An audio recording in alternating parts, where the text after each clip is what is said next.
Jadi keikhlasan seorang guru dengan daya kecepatan, daya tangkap murid itu ada korelasinya, ada hubungannya. Makin ikhlas guru mengajar, makin mudah murid mencerna pelajaran. Makin ikhlas guru mengajar, makin cepat murid menerima dan memahami pelajaran.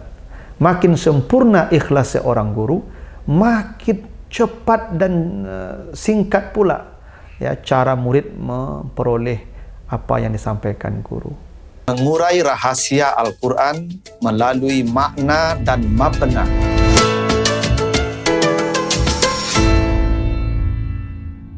Assalamualaikum warahmatullahi wabarakatuh. Alhamdulillahil ahadis samad, lam yalid wa lam yulad wa lam yakul lahu kufuwan ahad. Allahumma salli ala Muhammad afsahi mannatika biddad wa alihi wa ashabihi ila yaumil wa'ad, amma ba'd. Para pemirsa program Makna dan Mabna yang dimuliakan Allah, kembali kita lanjutkan bahasan kita tentang struktur dan bangunan kata dan kalimat di dalam Al-Quran, serta pesan dan makna di balik bangunan kata dan struktur kalimat di dalam ayat-ayatnya tersebut. Kali ini kita akan bahas surat Al-An'am ayat 90 dan surat Yusuf ayat 104. Ya, kita baca surat Al-An'am dari tengahnya kita penggal. A'udzubillahi minasyaitonirrajim. Qul la as'alukum alaihi ajran in huwa illa zikra lil alamin. Katakanlah, aku tidak meminta upah kepadamu dalam menyampaikan Al-Quran. Dan Al-Quran itu tidak lain hanyalah peringatan untuk semua manusia, untuk semua semesta. Surat Yusuf 104, kata Allah, wa ma tas'aluhum alaihi min ajrin in huwa illa zikrun lil alamin. Dan kamu tidak meminta upah kepada mereka terhadap dakwahmu atau Al-Quran yang kau ajarkan. Dan Al-Quran itu tidak lain hanyalah pengajaran bagi semesta alam. Itu artinya surat Yusuf 104. Jadi dua ayat ini sama, redaksinya mirip, bahwa Nabi Muhammad mengatakan atau diperintahkan untuk mengatakan kepada manusia bahwa beliau tidak minta upah, beliau tidak minta gaji, tidak minta balasan terhadap dakwah yang beliau sampaikan. Beliau tidak diperkenankan meminta upah dari Al-Quran yang beliau ajarkan. Dan Al-Quran itu hanyalah sebagai peringatan. Memang dari sini dipahami bahwa tidak boleh seseorang meminta upah atau meminta gaji dari mengajarkan Al-Quran atau mengajarkan ilmu agama. Dan itu disebutkan di surat Yasin ayat 21. Kata Allah, ittabi'u man la yas'alukum ajran wa hum muhtadun.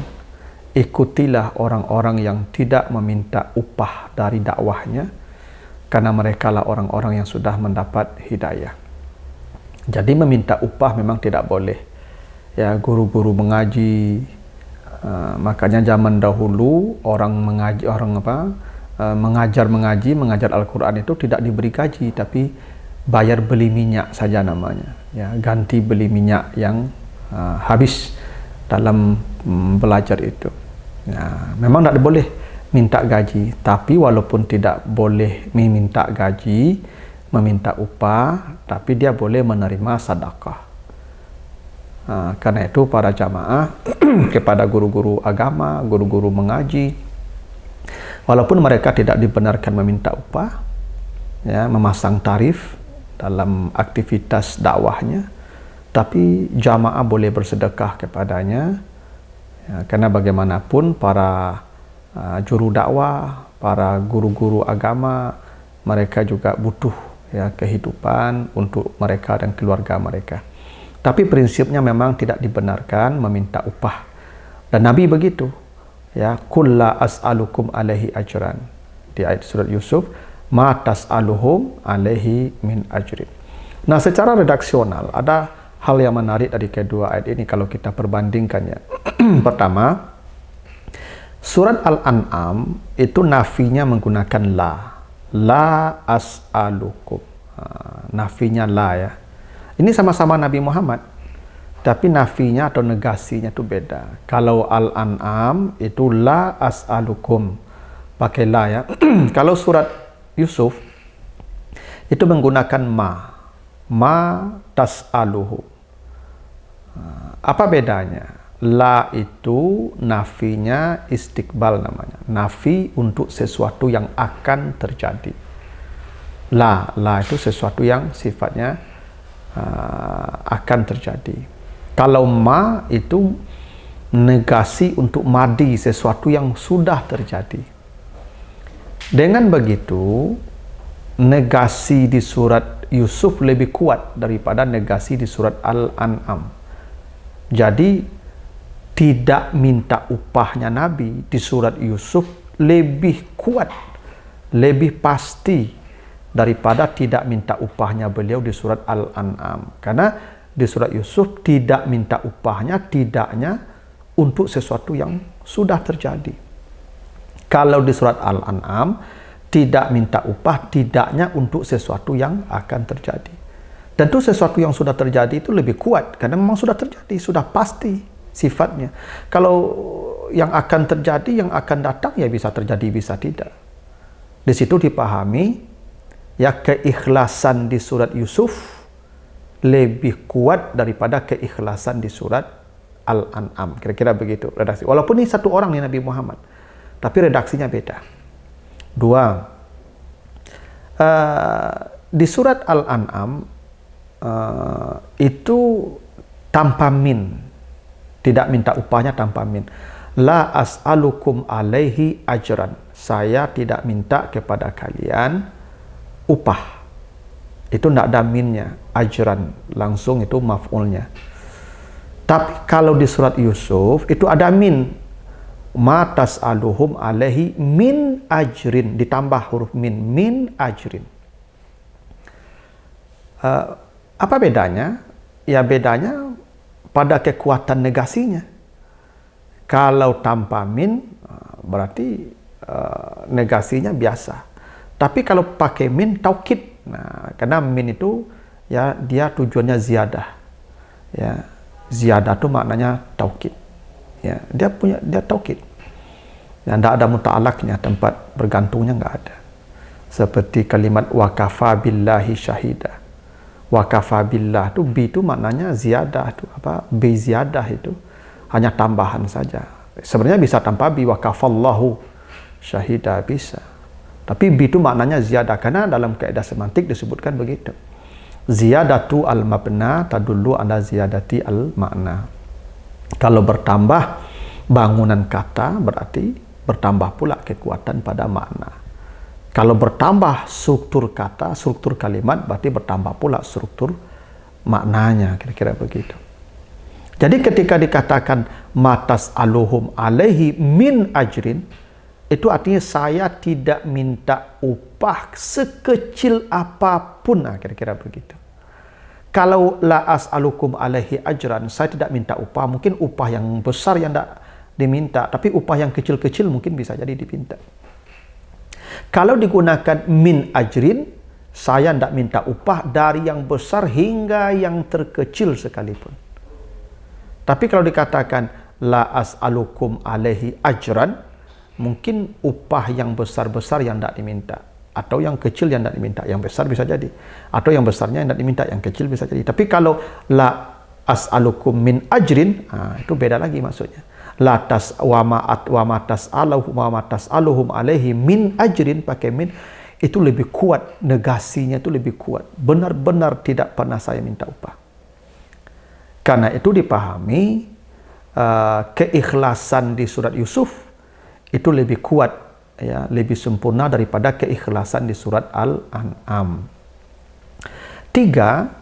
Di surat Al-An'am itu pelajaran yang disampaikan, yang diterima oleh objek, itu namanya zikra. Zikra itu dipanjangkan bacaannya, ada mat di sana. Di sana ada alif ya, maksurah namanya. Zikra. Ya. Kalau di surat Yusuf itu pelajaran yang disampaikan, yang diterima oleh objek ya, yang diajar itu zikrun, tidak ada matnya, tidak ada alif maksurahnya, tidak ada panjangnya. Yang di surat Al-An'am zikra lil alamin. Kalau di surat Yusuf zikrun lil alamin. Bacaannya pendek, cepat, ya, singkat. Ya. Kalau di surat Al-An'am bacaannya mad, panjang, lama. Di situ ada kesan penerimaan pelajaran oleh orang yang diberikan oleh yang menerima pelajaran itu lebih cepat karena zikrun itu dibaca lebih cepat.